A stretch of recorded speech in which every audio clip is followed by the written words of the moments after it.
बिस्मिल्लाहिर्रहमानिर्रहीम। अस्सलाम वालेकुम। आपका दोस्त सलमान हैदर। दुआ है परवरदिगार से कि उसने आपको और आपके अहले खाना को अपनी हिफ्ज़ व अमान में रखा हुआ। वो प्रेस कॉन्फ्रेंस जिसका मुझे आप सबको इंतजार था, मैं पिछले 5-6 रोज से बता दूं, एक अहम तरीन प्रेस कॉन्फ्रेंस जो पिछली तमाम प्रेस कॉन्फ्रेंसिस पे भारी होगी, वो होने जा रही है जी। आज की तारीख में जनाब बाकायदा तौर पर रिस्पॉन्ड किया जाएगा जिन कोर्ट मार्शल से मुतलिक मैंने कल आपको बताया था कि कुछ जनरल्स हैं, 3 स्टार 2 स्टार, कुछ और अफसरान, उनसे मुतलिक आज बताया जाएगा कि उम्मीद है कि किन के खिलाफ साने 9 मई के हवाले से कार्रवाई हुई है। और फिर सिविलियंस के हवाले से ये जो फौजी अदालतों के अंदर मुकदमा ज़ेर समात है, उसकी कुछ डिटेल्स है मेरे पास कि आज GHQ उससे मुतलिक क्या सोच रहा है, सुप्रीम कोर्ट से मुतलिक उसकी कुछ चीज़ें हैं। दीगर वो प्रेस कॉन्फ्रेंस, आज एक तगड़ी प्रेस कॉन्फ्रेंस वो होने जा रही है। इमरान रियाज खान ईद शायद, बल्कि इंशाअल्लाह ताला वो अपने घर पर मनाएंगे। मैं किस बिना पर ये कह रहा हूँ, ये भी बड़े इंटरेस्टिंग फैक्टर्स हैं। आज की समाज से मुतल्लिक भी मैंने आपको बताना है कि एक स्टेज पर चीफ जस्टिस ऑफ पाकिस्तान को जिच कर दिया इन लोगों ने, और हैरान किए। लेकिन जो लोग समझ रहे थे ना कि शायद चीफ जस्टिस ऑफ पाकिस्तान पीछे आ गए हैं, कॉम्प्रोमाइज़ कर गए हैं, आज उनकी वैसे तबीयत काफ़ी ज़्यादा फ्रेश हुई। बहुत इंटरेस्टिंग व्लॉग है, इसको मुकम्मल देखिएगा। और अगर ऑथेंटिक लगे तो डेफिनेटली हमारी सारी खबरें ही दुरुस्त हो रही हैं, तो चैनल को सब्सक्राइब कर दीजिएगा ताकि आने वाले वक्त में मेरा और आपका ये रब्ता बहाल रहे। हुकूमत की चालें सबसे पहले देखें जी। हुकूमती प्लान, चीज़ें इतनी उलझा कर रख दी हैं और जानबूझ के उलझाई जा रही हैं। आज एक स्टेज पर chief justice of Pakistan Umar Ata Bandial तक जिच हो गए थे। वो जिच किस मौके पे, वो तो मैं आपको बताता हूँ। पहले 9 रुकनी बेंच बना था ना जी, फौजी अदालतों के खिलाफ मुख्तलिफ दरखास्तों की जगह पर समेटा गया, 9 रुकनी बेंच बना। फिर बेंच बना तो फिर जस्टिस काजी फाइज़ साहब ने 20 मिनट की तकरीर की, जस्टिस तारिक मसूद साहब भी निकले, तो 7 रुकनी बेंच बन गया। जिस वक्त 7 रुकनी बेंच बना फिर समाअत शुरू हुई, तो जस्टिस मंसूर अली शाह साहब ने यह कहा कि भाई आप में से किसी को मेरे बेंच में शरीक होने पर एतराज़ है तो मुझे अभी बता दें, क्योंकि एक दरख्वास्त गुजार मेरा रिश्तेदार भी लगता। तो उस वक्त अटर्नी जनरल से बाकायदा आई कांटेक्ट करके पूछा कि आपको है एतराज़, गवर्नमेंट को है तो मुझे बता दें। उन्होंने कहा नहीं, हमें किसी किस्म का कोई एतराज़ नहीं। फिर समाअत हुई, यानी दूसरी समाअत का आगाज़ हो गया। और उस समाअत के बाद नून लीग ने बाकायदा खलबली मचाई, पूरा खेली मीडिया पे, और बड़े तगड़े तरीके से वो खेली। और उसमें खेलने के बाद उन्होंने कहा, देखो मंसूर अली शाह साहब ने कहा कि जी हाँ, सिविलियंस का ट्रायल हो सकता है फ़ौजी अदालतों में। वो पूरा अच्छे से दबंग उन्होंने चलाया कि मंसूर अली शाह साहब ने भी हुकूमत के हक़ में और फ़ौजी अदालतों के हक़ में और सिविलियंस के मुकदमे फ़ौजी अदालतों में चलने के हवाले से बड़े ज़बरदस्त रिमार्क्स दिए हैं। हुकूमत ने पूरा इस पर रायता फैलाया। फिर दूसरी समाअत हो गई जी, आज तीसरी समाअत थी, और आज तीसरी समाअत में अटर्नी जनरल साहब ने एतराज़ कर दिया। उन्होंने कहा जी दरख्वास्त गुजार जस्टिस जवाद ख्वाजा जो हैं वो आपके रिश्तेदार हैं और हुकूमत को इस बात पर एतराज़ है कि आप बेंच के ऊपर बैठे हैं। आप बताएं, ये अवाम के साथ खिलवाड़ नहीं है, ये टाइम टेकिंग गेन करना और कुछ भी नहीं, क्योंकि पीछे कुछ चीज़ें पक रही हैं सर, उसकी बिना पर ये नहीं करता। ये सारी चीज़ें ऐसे ही, कुछ सारे गए भी उधर हैं दुबई, तो क्या करेंगे भाई। तो भाई आज फिर बेंच टूटा, टाइम गेन करना है बेसिकली। और अब फिर नए सिरे से समाअत शुरू हुई है जी। 6 रुकनी बेंच अब इसकी समाअत करा। वो जो स्टेज जिस पे chief justice of Pakistan Umar Ata Bandial साहब ने बड़े सख्त रिमार्क्स दिए, जिसमें मैंने कहा वो भी जिच हो गए थे। और उन्होंने कहा हुकूमत यहाँ तक उन जिच हुए कि उन्होंने कहा हुकूमत के खिलाफ तौहीन अदालत की कार्रवाई तक हो सकती है, यानी यहाँ तक इंदिया दिया उन्होंने समाअत के दौरान।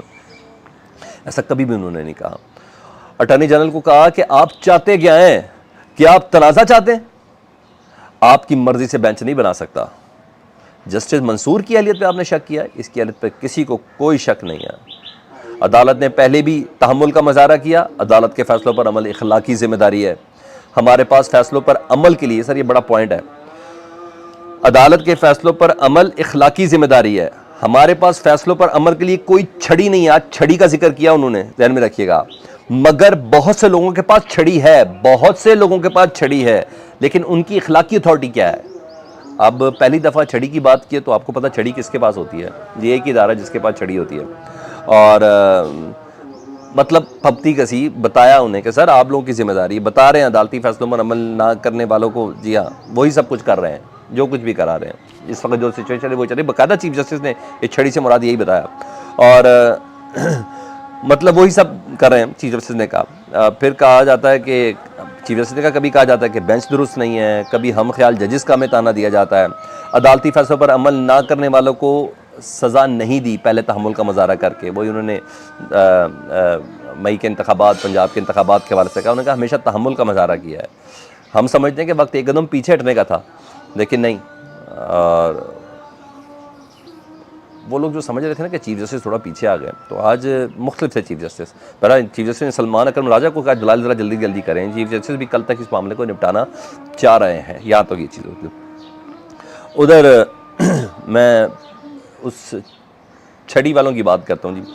छड़ी वालों की प्रेस कॉन्फ्रेंस होने जा रही है जी, और वही प्रेस कॉन्फ्रेंस जिसका हम चंद दिनों से जिक्र भी कर रहे थे, और 3 स्टार 2 स्टार जनरल से मुतल्लिक़ 124 अफराद से मुतल्लिक़ ये खबरें चल रही थी कि कुछ 9 मई के हवाले से उनका कुछ कोर्ट मार्शल की सज़ाएँ हो चुकी हैं, और नाकाबिल तरदीद सबूतों के साथ ISPR सामने आएगा, आज बताएगा कि हमने हाउस एंड ऑर्डर कैसे किया। 3 बजे एक्सपेक्ट किया जा रहा है कि ISPR वो प्रेस कॉन्फ्रेंस करेगी, उसमें देखते हैं DGI SI होते हैं कि नहीं होते हैं। हमारी ये खबरें सारी हैं जो हम रेगुलर कर रहे हैं, हमारी ये खबरें ही दुरुस्त हो रही हैं।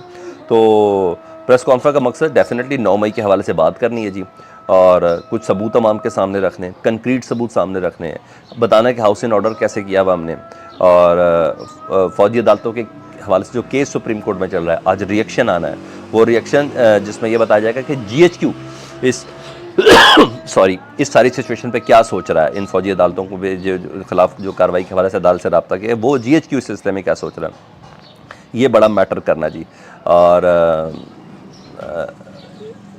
बहरहाल आज वो प्रेस कॉन्फ्रेंस अहम होने जा रही है, आज बहुत अहम दिन होने जा रहा है जी, ये भी है। इमरान रियाज खान के केस के हवाले से बताऊं, अहम डेवलपमेंट हुई है, और अहम डेवलपमेंट ये कि मुझे लग रहा है कि ईद से पहले वो घर आ सकते हैं, ईद अपने घर गुजार सकते हैं।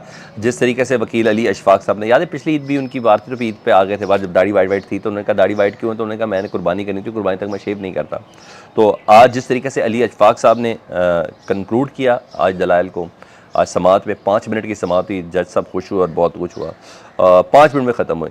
तो अली अशफाक जो उनके वकील हैं कह रहे हैं मामलात बेहतरी की तरफ जा रहे हैं, मुस्बत पेशरफ्त हुई है। इमरान रियाज खान कुछ घंटों, कुछ लम्हों या कुछ दिनों तक बाजियाब हो जाएंगे, ये उनके वकील कह रहे हैं।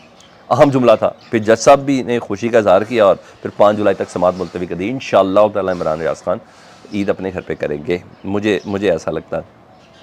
और अली अशफाक साहब ने उसके बाद ट्वीट भी किया कि जॉइंट एक्शन वर्किंग जो कमेटी है उस पर हम सब मिलके बैठे भी थे, और मुतअद्दिद बार मुलाकातें भी हुई, मेरी भी मुलाकातें हुई, इमरान रियाज खान के वालिद की भी मुलाकातें हुई।